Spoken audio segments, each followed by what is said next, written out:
কি হলো, এখনো বসে আছেন যে? বাড়ি যাননি? হ্যাঁ বাড়ি, আজকে বুঝতে পারছি পকেটে টাকা না থাকলে এই স্বার্থপর পৃথিবীতে কেউ কারণ নয়। যখন আমার টাকা ছিল তখন আমার অনেক বন্ধু ছিল, আর আজ দুপুর থেকে দাঁড়িয়ে আছি, একজনও আমাকে লিফট দিল না। ঠিক আছে চলে, আমি লিফট দিচ্ছি।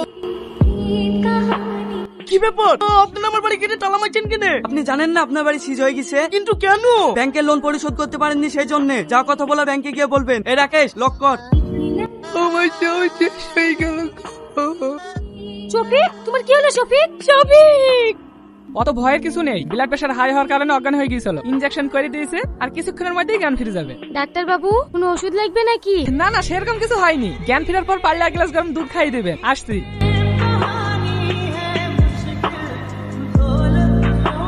চোখ বন্ধ কর। না করবো না, সেদিন চোখ বন্ধ করেছিল, হাতে আরশোলা দিয়ে দিয়েছি। আরে না, আজকে তোর জন্য ভালো গিফট আছে, চোখ বন্ধ কর না।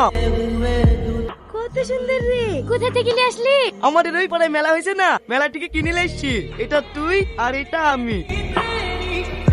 পৃথিবীতে সব থেকে যাকে আমি বেশি ভালোবাসতাম, আজ তার কাছ থেকেই জীবন সব থেকে বড় আঘাতটা পেলাম। তবে আজ থেকে নতুন জীবন শুরু করব, আর কখনো তোর কথা মনে করবো না। জানিস, এই কথাটা আমি প্রতিদিনই বলি, কিন্তু তোকে ভুলতে পারিনি। I miss you.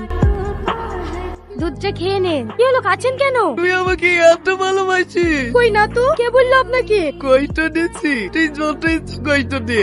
যে তোর ভালোবাসা বুঝতে পারেনি তার কষ্ট পাওয়াই উচিত। যদি পারি তাহলে আমাকে ক্ষমা করে দি।